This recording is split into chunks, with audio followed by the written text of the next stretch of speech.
দর্শক, এটা একটা ব্লিচিং পাউডারের দাম, যেটা হচ্ছে আমরা সংগ্রহ করেছি।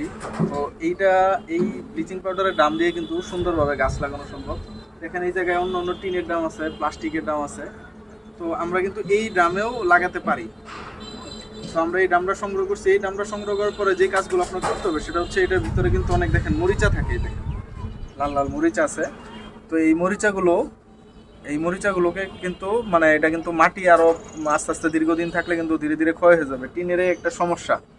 তারপরও যাদের প্লাস্টিকের ড্রামের আছে, তারা চাইলে এটার মধ্যেই করতে পারেন। যেটা করতে হবে সেটা হচ্ছে, আপনাকে এরকম শিরিষ কাগজ দিয়ে ভালোভাবে এই জংগুলোকে পরিষ্কার করে নিতে হবে যতটা পারা যায়। তারপরে দেখেন মাঝখানে একটা হোল করেছি, একটা ছিদ্র করেছি। হ্যাঁ, এটা কিন্তু লাগবে। এই ছিদ্রটা আমরা মেশিনের সাহায্যে করেছি, এই ছিদ্রটা লাগবে। আর হচ্ছে এই পাশে দেখেন আমরা দুটো ছিদ্র করেছি, এই যে দুইটা ছিদ্র করেছি।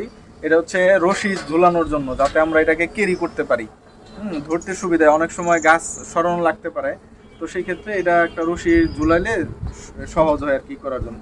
তো এই অবস্থায় যখন ড্রামটা আপনার মুখাটা ছিল, এটাও কাটানো হয়েছে। তো এখন আমরা এটাকে ভালোভাবে রং করব।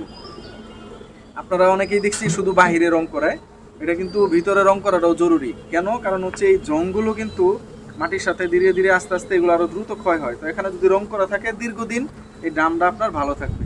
তো বাহিরে এবং ভিতরে দুই পাশে রং করলে ভালো হয়। এই দেখেন দর্শক, আমি কতগুলো ড্রাম রেডি করছি এখানে, এবং এগুলো সব রং করা। এই দেখেন আমি 4-5টাই রং দিয়ে দিছি। আপনারা চাইলে আপনাদের পছন্দ মতো রং দিতে পারেন, এটা আপনাদের ইচ্ছা। দেখেন আমি ভিতরেও রং করছি সুন্দর করে। দেখেন এই জংগুলো এই রং করার পরে কি হয়েছে, এইটা দীর্ঘদিন আপনার এই ড্রামটাকে মানে ভালো রাখবে আর কি, অর্থাৎ জংটা নষ্ট হবে না কি। তো দেখেন এইভাবে আপনারা ছাদ বাগানের জন্য, গাছ লাগানোর জন্য কিন্তু এই টিনের ড্রামটা সংগ্রহ করতে পারেন এবং এইভাবে প্রসেস করতে পারেন।